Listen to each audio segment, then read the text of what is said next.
So, because I'm an introvert, I don't let other people tell me how I feel about myself. I know what I want and I know how my body works.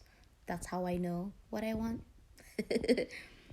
So, in Canada, right, there's free healthcare, there is a support system, there is disability programs for people who are, disabled. They get, disability support, financial support.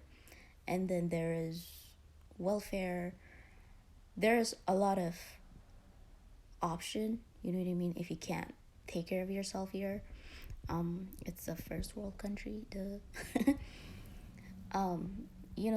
Like you have to take care of yourself first, a first world country, so they put your health and stuff first, right? But with me, with my health issues, if you guys remember,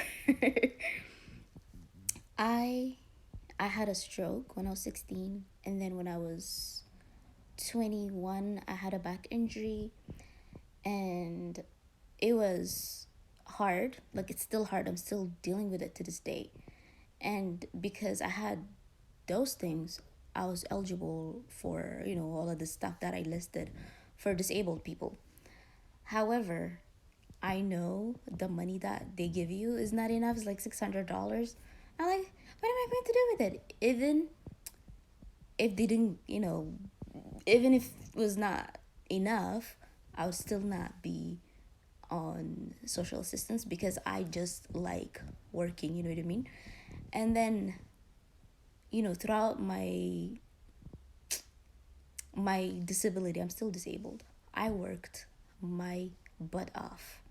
I beat people who were not disabled because my mind is not disabled. Just because my part of my body is affected, it doesn't mean I think that, oh, like I can't get more money or I can't work long hours because, part of my body is affected. Again, it's a first world country. There's stuff that you can use to make, yourself better. I literally worked 12-hour shifts, 16-hour shift as a healthcare provider.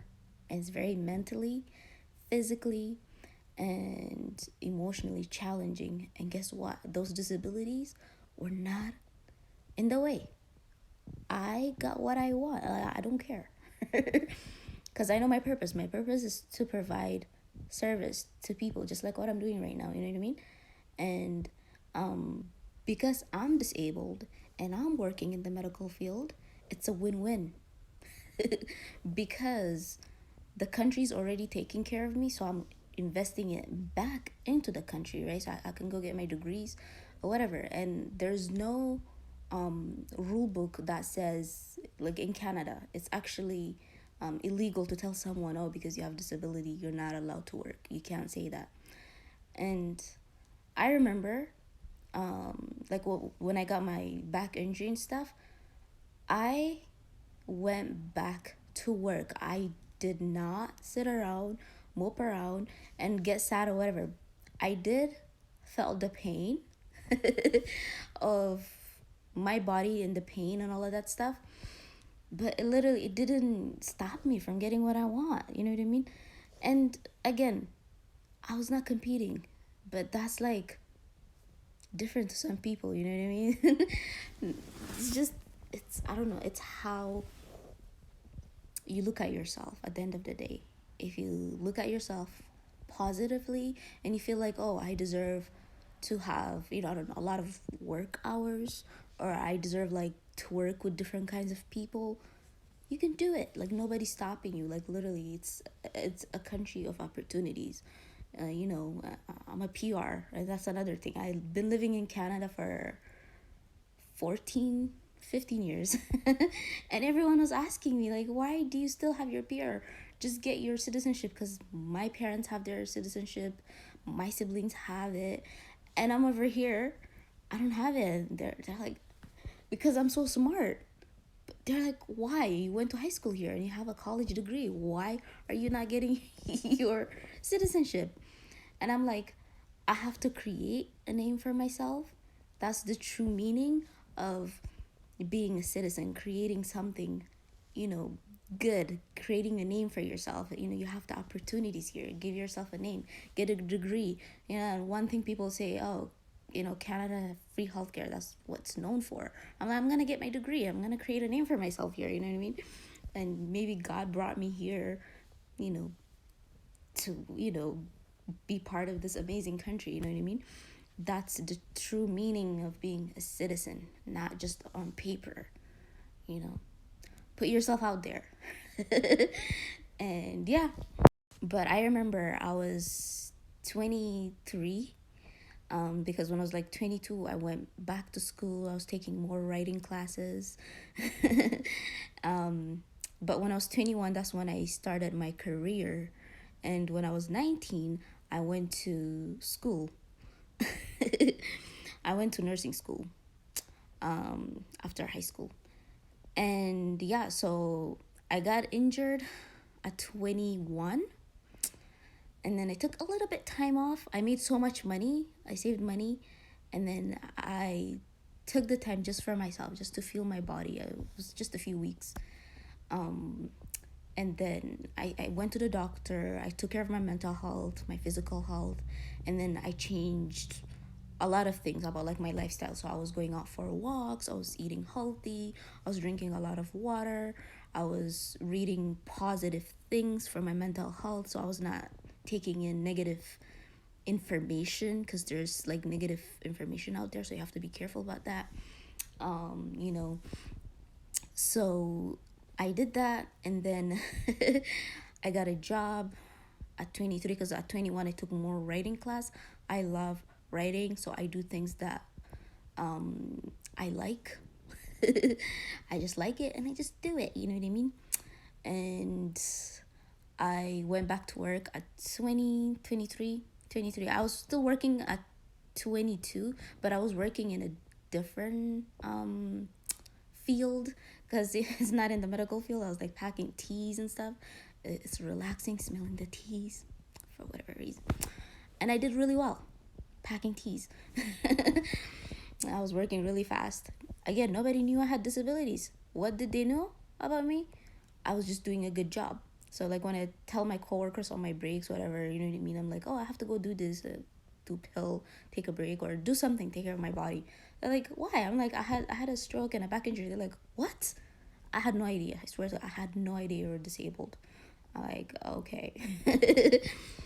So, 23, I went back into the medical field. I got a job.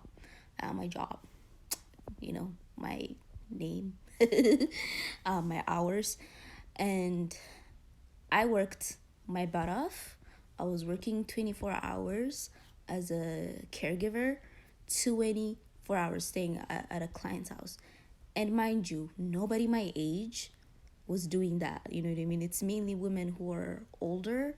You know what I mean? Because apparently young kids are supposed to, especially if you're like in your early 20s, you're supposed to party. You're not supposed to, you know, waste your weekend, you know, on, you know, being productive, because you get influenced by kids, other kids, whatever. Anyone can get influenced, not just, you know, young adults. But yeah, I did not care. I did not care. I'm 30 years old. Never in my life I stepped a foot in a club. Never. Never ever. Because I just find it unproductive. I might in the future, but when I was younger, I didn't go to clubs or whatever. The only thing that I went to was my high school prom night, and that's it. And the only reason I went is because I wanted to celebrate my high school grad year, you know, and I was like getting a lot of awards, and that's it. My high school grad years. But yeah, I did work really hard in high school. That's why I was able to like go into the medical field. I took a lot of communication class, because, you know, people tell you to take science. That's important, but I felt like I should take communication classes. You know what I mean? English. I speak two different other languages, Semitic language, Arabic and Amharic. But I wanted to improve my English, so that's what I focused on. I was still taking science, and I took more science when I graduated from high school for my nursing. But the reason I took English, it's almost like a universal language. You know, you can communicate with people, and they have poetry. You know, when you take English classes, like ESL students and stuff like that, that could help you with, you know, just communicating with your patients on a deeper level. You know what I mean? Um, I took it because I enjoyed it, but it's also helping me understand my clients, or my future clients, my future patients, residents, you know, people who need help in the medical field. Because, you know, people communicate in different ways, like nonverbal communication. There could be something wrong with their tongue. You know, they're trying to tell you something. So it helped me tremendously. You know what I mean? So back to the topic. When I was when I was like 23, worked my butt off, working as like 24-hour live-in caregiving, and then I was doing like 16 hours from like one resident to the next resident, blah blah blah, and stuff like that. And then I moved out from my parents' house, and mind you, no one was moving out at my age, and even if they do, they get, you know, they move into something that's not like, you know, stable. But I didn't just like wake up one day and I just got it. I've been creating stability, literally. You know, for my whole life. You know, I didn't just like wake up and I was just like blessed with a lake house. You know, I take one positive thing and invest it, and then that positive thing creates more positive things. You know what I mean? And I was very, very disciplined. Like, it makes it so easy being disciplined. Like, it makes life so easy. Whatever you're trying to do, it makes it so easy. Yeah, so I got a cottage house at 24. And I got a car, and I was living the good life, and then I was running 3 YouTube channels, taking care of my siblings, um, you know, going to school, um, putting makeup every day, you know, because that's one of my hobbies that I like to do, presenting myself well to the world, another thing, creating the good image and all of that stuff. So, you know, did those disabilities and stuff stop me? No. Like, do you know why I have different kinds of looks? I have like different makeup because like the stroke affected the side of my body, and you know, it looks different. So I'm like, okay, I'm just gonna make it beautiful. Why not? You know, nature's trying to tell me something. I'm just gonna create it, make it beautiful. You know, water, like blue is the color of water, right? So I'm nurturing it. Like, I'm not telling myself I'm not good enough. I'm like listening to my body. You know, again, I express myself through makeup, hair, fashion, and all of that stuff. You know, so I don't, you know, use it to hide something. You know, I'm just, it is what it is. You know, here I need nurturing. That's what I'm saying. You know, the people, like a lot of, some people made fun of me for, you know, they're trying to bring my self-esteem down. I don't take it personal, because I know at the end of the day they're trying to hide something that's bothering them.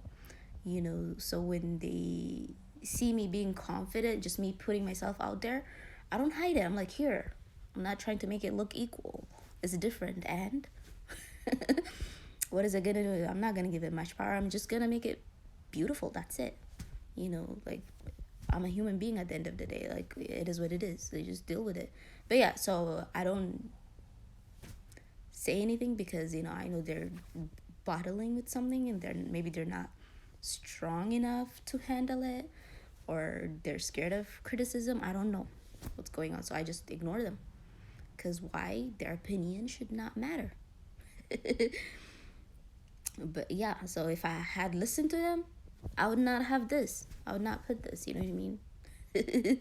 Yeah, like one guy particularly, I don't know, maybe he doesn't have money. He knows like I have high maintenance, because I was like, I study people who study me.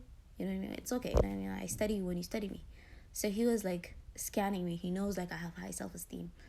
And, you know, like I wear all of this stuff, put myself first and all of that things.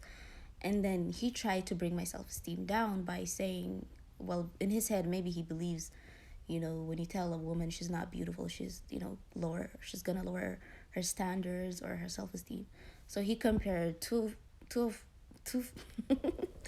two of my faces, and I'm like, okay, and I didn't care, you know.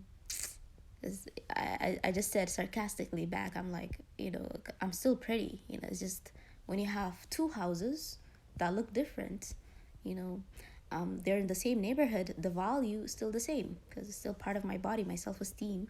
You know, my higher self lives in this body, so I still feel the same way. Like I feel good enough on this side, and I feel good enough on this side. There's nothing you can do about it, And he's like, okay, he just left. But I was reading his psyche because like he's still living like in the low vibration because he believes because he doesn't have money, he can't take care of me. Men believe that they're providers. That's their nature, they're supposed to provide. And then as a woman, your beauty, because you're beautiful. you know you should like attract a male to like run after you and have babies with you and stuff like that. But the right man, if he wants you, he wants you, he doesn't care. But another thing that like men who are grown, who are like in their full masculinity, understand that you're a woman, you are vulnerable, so you know even if you have flaws, he's gonna take care of you. They actually like when you are vulnerable, you show yourself like honest, you know what I mean. They be honest, so they can fix the problems that you have, right? When you are vulnerable with them, because they're like, oh, you respect nature's way because men are stronger than women. It's biology. Okay, I'm not saying it because a man told me, whatever. My husband told me to, but like just like when you have workers, say like you're a manager, right? You don't hire someone that's weak to run the company, right? You pick the strongest person to run the company. It's like that when it comes to like partnerships and stuff like that. So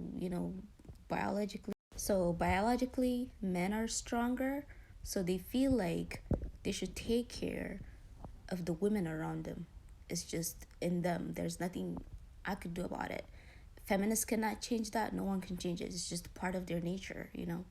And I'm not gonna sit here and argue with nature. It's just, it is what it is, you know what I mean. It's okay with a man being the head of the household, you know what I mean. I actually prefer it that way because it is what it is. So yeah,